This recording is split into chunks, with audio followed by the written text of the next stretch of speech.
हमारी जमात के अक्सर लोगों की तादाद सिर्फ मेले में, मजार में, ढोल बजाने में, डीजे बजाने में, ताजिया उठाने में पगला गए हो।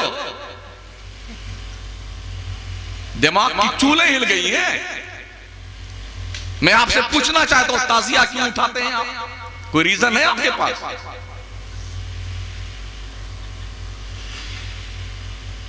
क्यों ताजिया? आप डिक्शनरी उठाइए ना। ताजिया का मतलब होता है किसी के मर जाने के बाद उसके घर जाकर के उसे जो है दिलासा देना, ताजियत करना, भाई साहब सब्र कीजिए, इन्नल्लाह मअ साबिरीन, सबको मरना है, सबका इंतकाल होना है, सबके साथ ऐसा ही होता है। इसको कहते हैं ताजियत।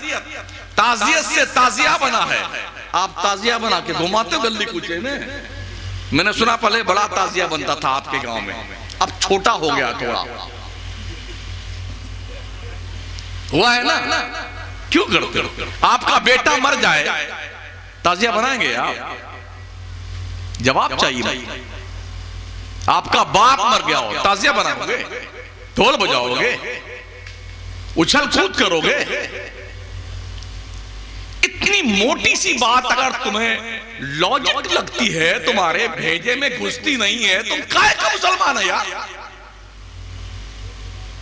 वहां तो शहीद हुए हैं, घर में सफे मातम बिछी है, तुम ढोल बजा रहे हो? शर्म नहीं आती तुमने? डीजे लेके निकलते हो। तो ऐसा करो, तुम्हारे अब्बा का जब देहांत हो जाए, ट्रांसफर हो जाए, तो खूब डीजे मंगा लेना। पहले डीजे मंगाना, कुछ ढोलक बजाने वालों मंगा लेना, कुछ डांसर बुला लेना, और अब्बा हुजूर की डेड बॉडी को आगे आगे लेके चलना और पीछे से कूच नाचते कूदते, अब्बा हुजूर मर गए, अब्बा हुजूर, तेरी ऐसी की तैसी।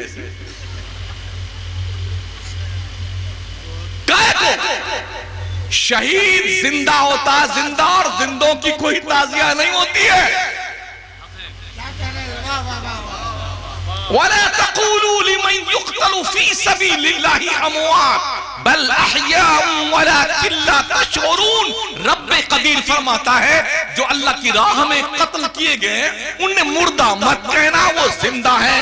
तुम्हें उनकी जिंदगी को समझने का शऊर नहीं है। ये तो कहने पे पाबंदी लगाई, और चौथे पारे में अल्लाह ने सोचने पे पाबंदी लगा दी। वला तहसबन्नल्लज़ीना कुतिलू फी सबीलिल्लाहि अमवाता बल अहयाउन इंदा रब्बिहिम युरज़क़ून। जो अल्लाह की राह में कत्ल किए गए उन्हें मुर्दा सोचना भी मत, सोचना भी मत, बल्कि वो जिंदा है। अल्लाह की तरफ से उन्हें रोजी दी जाती है। रोजी मुर्दा खाता कि जिंदा खाता है? बोलो बोलो ना यार, जिंदा खाता है ना। तो अल्लाह रोजी दे रहा है तो मुर्दों को दे रहा है कि जिंदों को दे रहा है? अल्लाह ने उनकी जिंदगी की गारंटी दी है, शहादत दी है, सब जिंदा है, इन्हें रोजी दी जाती है। तो तुम कहे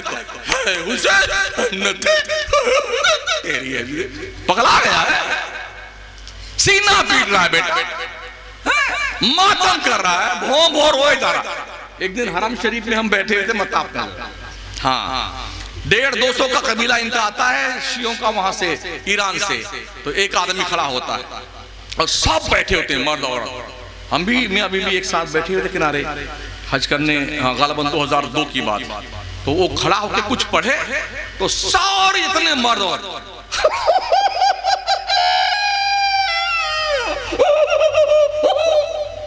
आधा घंटा तक यही करते रहे सब। अल्लाह की कसम, जब चुप हुए, हम करीब में थे, जब उनकी आंखों देखा, मर्दों की आंख में कहीं पानी नहीं था, कहीं पानी नहीं था, बेशरम कहीं के।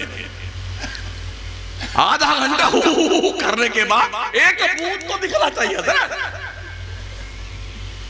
मक्कारी।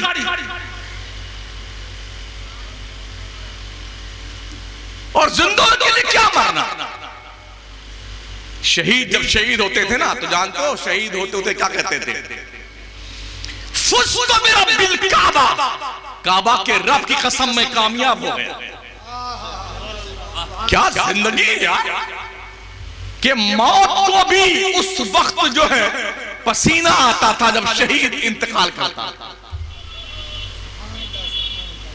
ये कैफियत थी उसकी। तो यार ओहो, कहीं 13 लाख का ताजिया बनता है, कहीं 16 लाख का बनता है, कहीं 18 लाख का बनता है, और 10वीं मुहर्रम को पटक पटक करके उसको शहीदी कर देते हैं। क्या बात है यार। एक इलाके में गए पिछले साल तकरीर करने हम अपने यूपी में, 18 लाख का ताजिया बनाया था। उसके मुंडी और बॉडी के बीच में जो ये गर्दन होती है ना लंबी सी, उस हिस्से में जो कलर चेंज होता था आधे घंटे में कई कलर, उस कलर को चेंज करने के लिए 4 लाख रुपया उसी पे वेटों लगाया था। हम जब पहुंचे नमाज पढ़ने के लिए मस्जिद में, तो देखा सर अलग है, धड़ अलग है, टांगे अलग पड़ी हुई बाबा की, ताजिया बाबा की। मैंने कहा भाई साहब ये क्या है? ये वही 18 लाख के हैं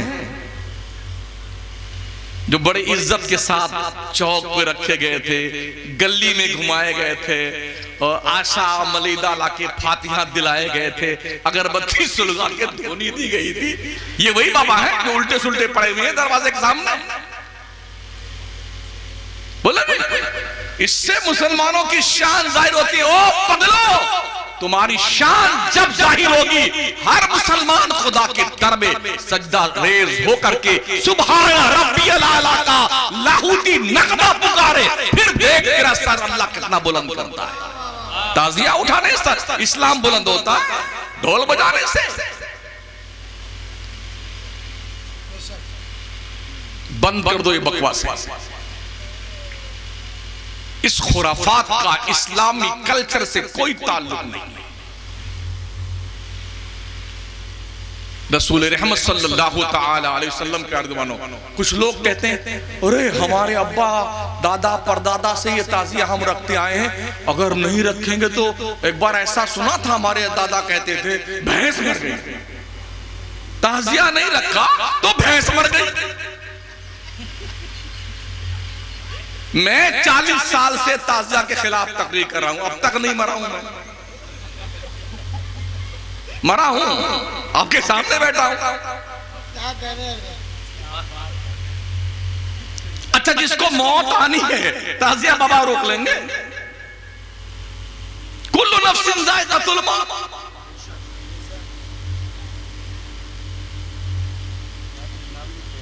जी हाँ, अच्छा। तो अगर मान लो अगर ताजियादारी से आदमी मरता नहीं है, तो मुझे बताओ आपके इस गांव में कितने साल से ताजियादारी होती है? जितने ताजियादार आज के 50 साल से सब जिंदा हैं कि कब्रों में गए? अरे मरे कि नहीं मरे? क्यों मर गए भाई साहब? ताजियादारी से अगर ना रखे तो मर जाए, और जो रखता है तो उसे तो नहीं मरना चाहिए। उसूल तो ये कहता है ना। इस हालत के दबीज पर्दे से अपने आप को बाहर निकालना। तो कभी सोचा आपने कि इमाम हुसैन ने करबला की वो पाकीज़ा शब 10वीं मुहर्रम को पूरी रात अल्लाह को सजदा किया था? जिस वक्त अपने घोड़े से नीचे तशरीफ लाए थे, जमीन पर शिमर सीने पे बैठा हुआ था। इमाम पाक ने कहा जालिम सीने से हट जाए। इस वक्त पूरी दुनिया की मस्जिदों में नमाज जुमा होती हो रही होगी, कम से कम मुझे आखिरी सजदा तो कर लेने दे। उसने कहा हटना नहीं, हुसैन को आखिरी सजदा नहीं करने देना है। लेकिन इमाम हुसैन ने अपने खुदादात कुव्वत की बुनियाद पर गर्दन को मोड़ा और आखिरी सजदा किया। डॉक्टर इकबाल कहते हैं इस्लाम के दामन में बस इसके सिवा क्या है, एक ज़रबे यदुल्लाही, एक सजदे शब्बीरी। हो सके तो लाइए दोनों जहां मीज़ान में, हमने एक सजदा ज़मीने करबला से। पूरी दुनिया के मुसलमानों के सजदे तराजू के एक पल्ले में, करबला के शहीदों के दूल्हा का आखिरी सजदा तराजू के एक पल्ले में। तो अल्लाह की इज्जत की कसम, इमाम हुसैन का सजदा सारे सजदों पे भारी। ये पैगाम दिया इमाम पाक ने करबला के मैदान में। अगर ये वक्त भी तुम्हारे ऊपर आए कि गर्दन के ऊपर तलवार रखी हो, फिर भी खुदा को सजदा करना मत भूलना। ओ मुसलमानों, रात भर सोने वालों, फजर के ऊपर तक सोने वालों, हाँ, दिन भर टिक्का बोटी पकौड़ी कचौड़ी बकरी की तरह खा खा करके जिंदा रहने वालों, तुम क्यों नहीं सजदे करते? इमाम हुसैन के नाम का ताजिया बनाना, छोटका है, मजिका है, बड़का है, और बड़का। हमने पूछा ये कौन? बोले अली असगर है। ला हौला वला कुव्वता इल्ला बिल्लाह। बांस की फट्टी बनाया बेटों ने, हाँ, बाजार से चमचमी लेके आए हैं, कागज लेके आए, उसका ढांचा बनाए, ये अली असगर है,